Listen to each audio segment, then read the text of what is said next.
Hello বন্ধুরা, good morning. Cooch Behar জেলার এই ছোট্ট গ্রামটা থেকে আমি সোমা। তোমরা দেখছো সোমা পল্লব লাইফস্টাইল চ্যানেল। আজকের ব্লগটা আমি এখান থেকে শুরু করলাম। সকাল সকাল বর্দার মেয়ে এসে আমার সাথে শুরু করেছে ভেজাল। তার একটাই কারণ সে কয়েকদিন থেকে আসতে পারছিল না। ওর স্কুলের চাপ ছিল, এখন স্কুল নেই, আর তাছাড়াও আজকে আমাদের বাড়িতে পুজো।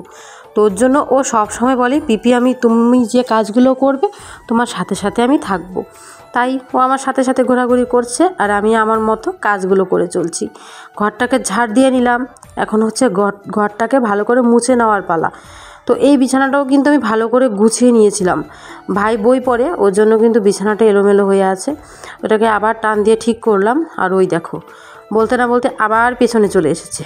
ও এরকমই করে, যতক্ষণ আমাদের বাড়িতে থাকবে ততক্ষণ ওর সাথী হচ্ছে আমি, সারাদিন আমার সঙ্গেই থাকবে। তো ঘরটর মুছে তারপর রান্না করতে হবে। আর পুজো হচ্ছে আমাদের বাড়িতে, তো সেটা হচ্ছে আমাদের বাড়িতে শীতলা পুজো আছে। এই শীতলা পুজোর আগের দিন কিন্তু বাড়িতে কলা বিয়ে দিতে হয়। আজকে হচ্ছে সেই কলা বিয়ের দিন, তো ও কারণে পুজো হবে। তো ভাবলাম সকাল সকাল মোছামুছিগুলো করে ঘর দুয়ার পরিষ্কার করে রান্নাটা করতে হবে, রান্না করে তারপর আবার পূজার জোগাড়যন্ত্র করতে হবে। তো তাই কিন্তু সকাল সকালই ঘুম থেকে উঠে হাতের কাজগুলো সেরে নিচ্ছি। কারণ ঘরটাকে এখন না মুছলে আমি কিন্তু আর একদমই টাইম পাবো না। আর এই টাইমটাতে আমি যদি না মুছি আর দুপুরবেলা ইচ্ছেও করবে না, কখন মুছবো দুপুরবেলায়, তখন তো পুজোর কাজেই ব্যস্ত থাকবো।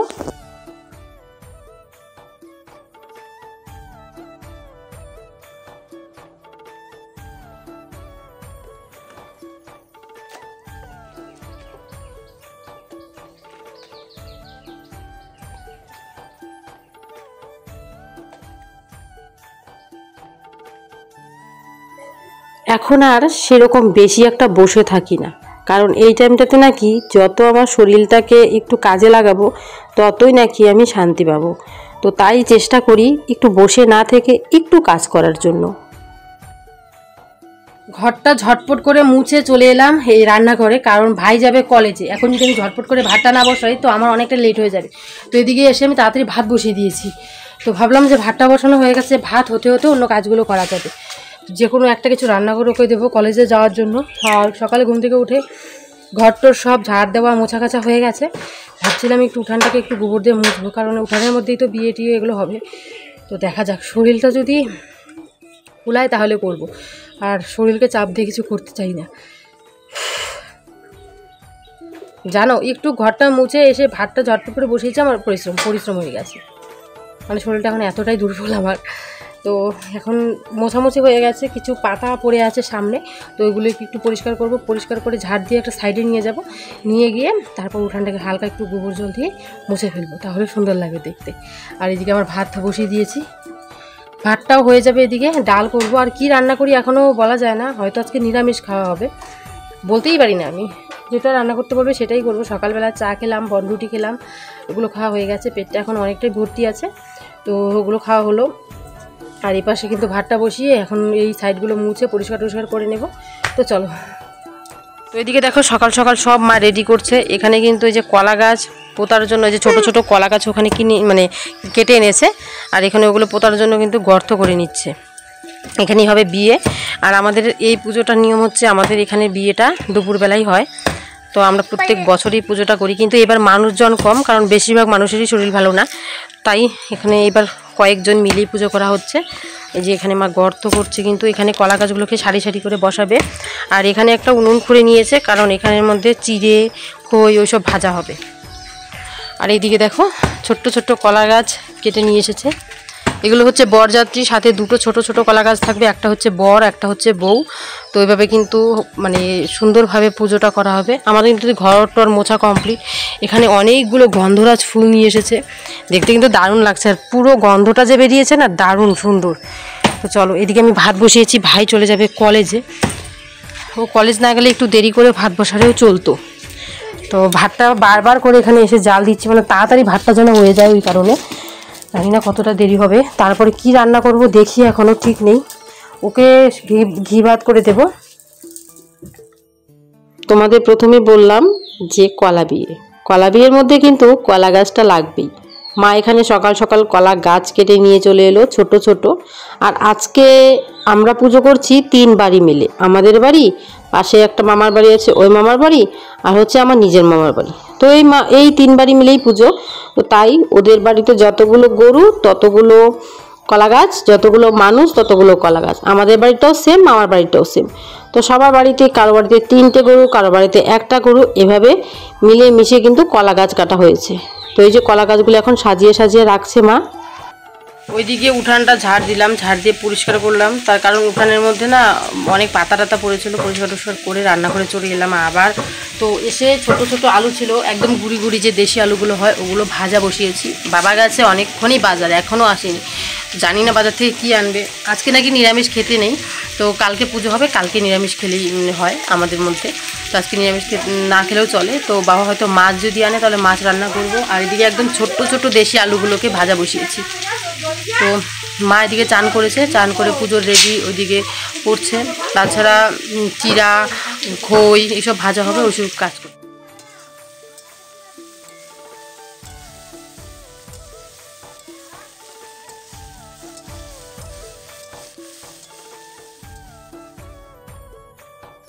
আমি কিন্তু রান্না করে ফেলেছি, আজকে করেছি মাছের ঝোল। আর এই যে ছোট্ট ছোট্ট আলুগুলো, এগুলোর ভাজা।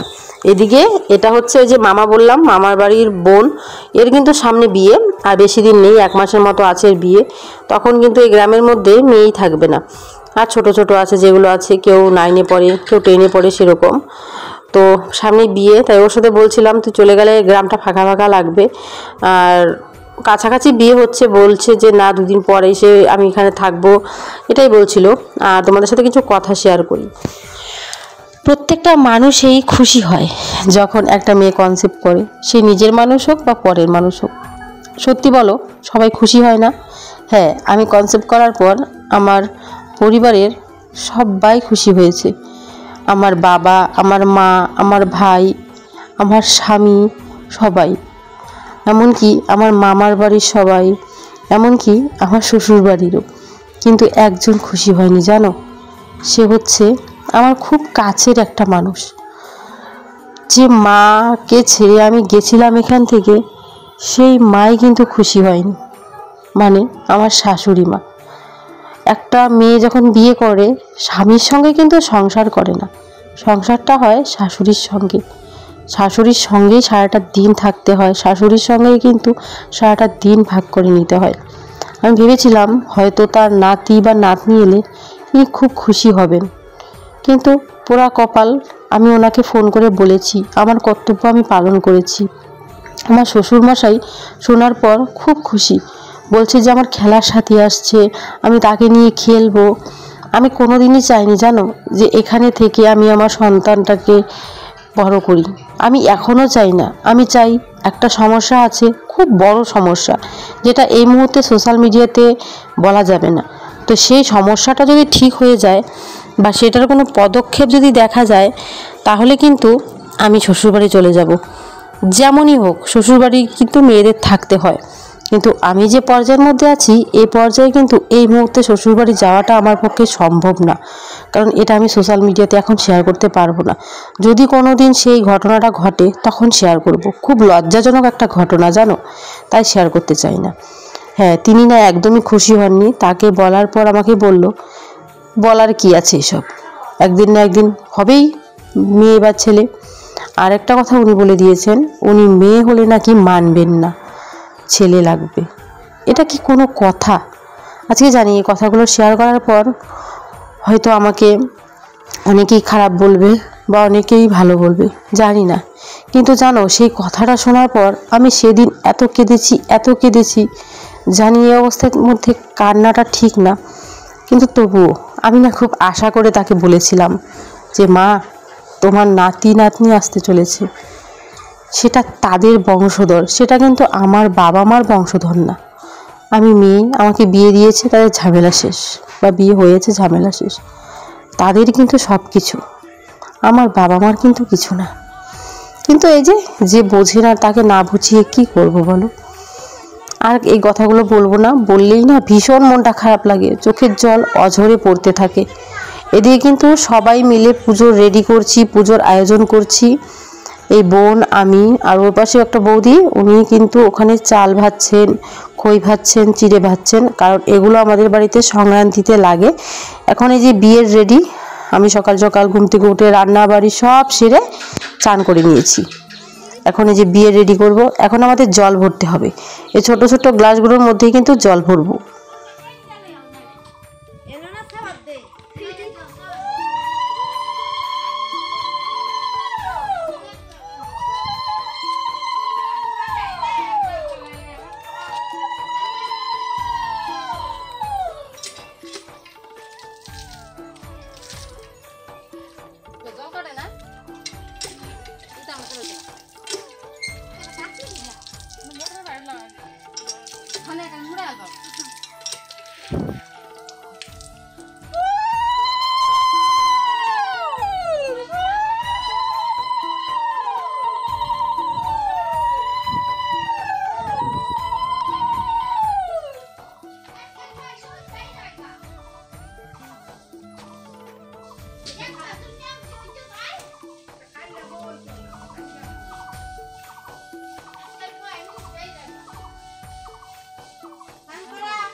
কাঁচা হলুদ তো নাই।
এটা হচ্ছে আমরা বেনারসি শাড়ি,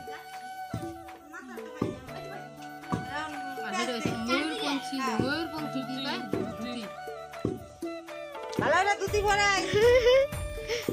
সরো কাপড় দেখাইছে গা মধ্যে খান দিয়ে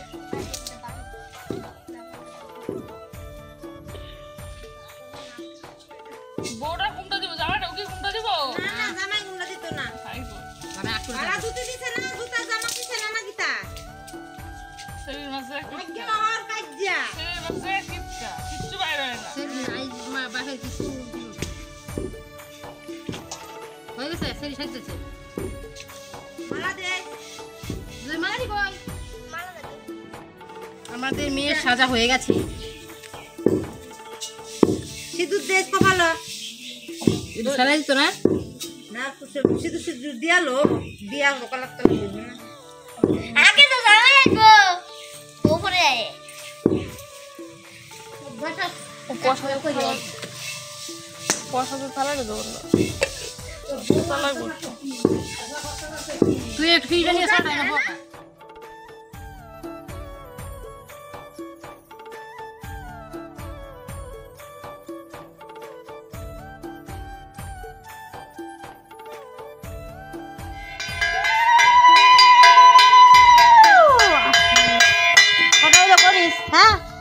তিনটা হ্যাঁ অনেক দিন আগে কি দৌড়ে দিলারে অভ্যাস করে লো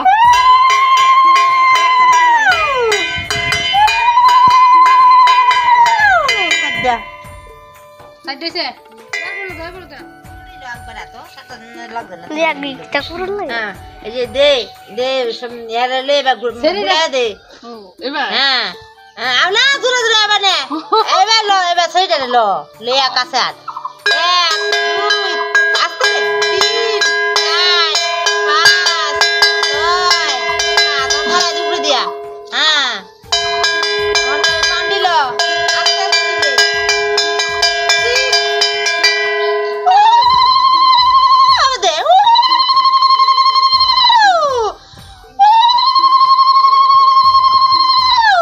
হইছে ওরা তো নিচে অন্তর আইডে না কিছু দেখতে পারলো না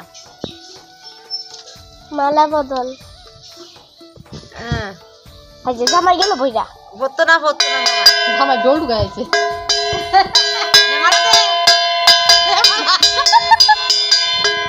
তোমার রাত্রে সব তুলছিলাম কুলো লইয়া দেখছি আমি সুমাদের ভিডিও দাঁড়া যা দে মালা ওরে বাবা তার বিয়ে আমি সরাইয়াম তুমি আমার পক্ষে না আমি এই পক্ষে আমরা তাহলে নিয়ে আসবো দিদি দাদা তাঙ্গ দেব না পড়ে ওই কি ভাই আমি লিটনের পক্ষে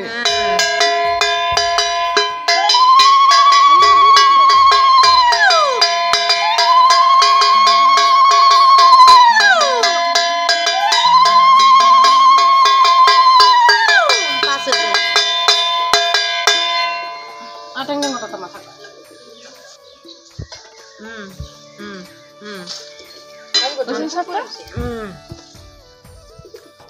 সিন্দুর গুলাটা কই সামনে ও মারতে তাড়াতাড়ি বিয়ে শেষ আংটি কই আন্টি তো আমার হাতে নাই রে আমি তো ছয় বছর বুঝলে মনে তো নাই আমার সঙ্গে দে সিঁদুর দে দেও হ্যাঁ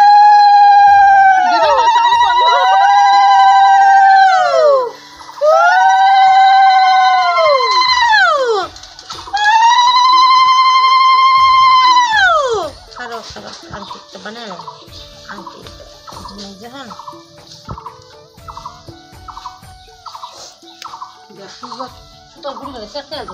আমি পাক্কা বুঝছি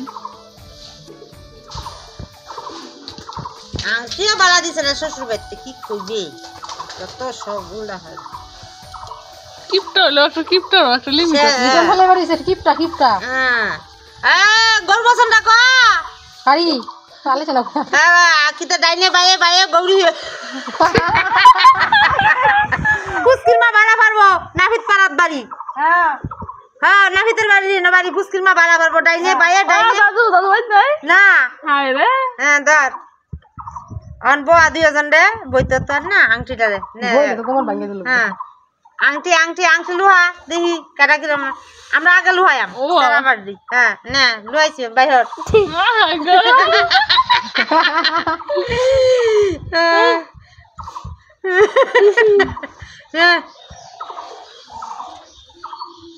লুহাইছি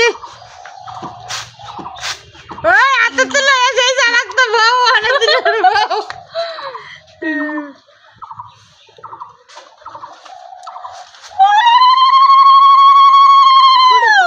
আমার তো আমার তো লাগবে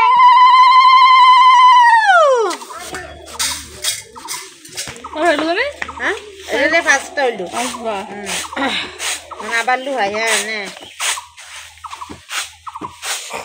লাঠির কি অবস্থা এই বাবা সবার আংটি বাড়া দিছে না দেখেছে কে গেছে বুঝছস আংটি বেকে আছে গা সেরি তুই যাঙ্গা হইবা হ্যাঁ বললাম তো সেরি তুই বিয়ে হয়ে গেলে না স্যার এই যাইতো না সিরিয়াস হইয়া হ্যাঁ না এদিন এই যে সিরিয়ালটা মধ্যে গেছে না নিমপুলের মধ্যে ওই যে ইয়েতে গায়ে বসা এটা যাবে একটা গাবর মার ফাকলা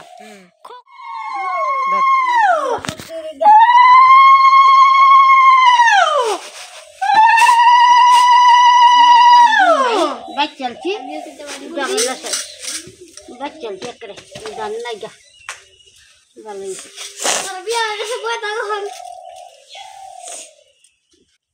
খাওয়া দাওয়া করে এখন বাইরে একটু বসে আছি প্রচুর প্রচুর গরম লাগছে আজকে তো বাইরে বসে আছি মাও এখানে বসে আছে আর ওই বোনটা এসেছিল ও আমাদের বাড়িতে ভাত খেলো আর আজকে করেছিলাম মাছের ঝোল আর ও বাড়ি থেকে গিয়ে একটু ডাল নিয়ে এসেছে ওদের বাড়িতে আজকে মাছের ডাল হয়েছিল মাছের ডাল মাছের মাথা দিয়ে আমার শুনেই খুব লোভ লেগে গেছিলো তো বাড়ি থেকে নিয়ে এসেছে ওটা দিয়েই আর মাছের ঝোল তার সাথে আলু ভাজা এগুলো দিয়ে খাওয়া দাওয়া হলো আমাদের তো এখন একটু রেস্ট করব ফ্যানের নিচে শুয়ে থাকবো তো পরে তোমাদের সাথে কথা বলছি একটু রেস্ট করি শরীরটা আর ভালো লাগছে না আর আমার শরীরটা দিচ্ছে না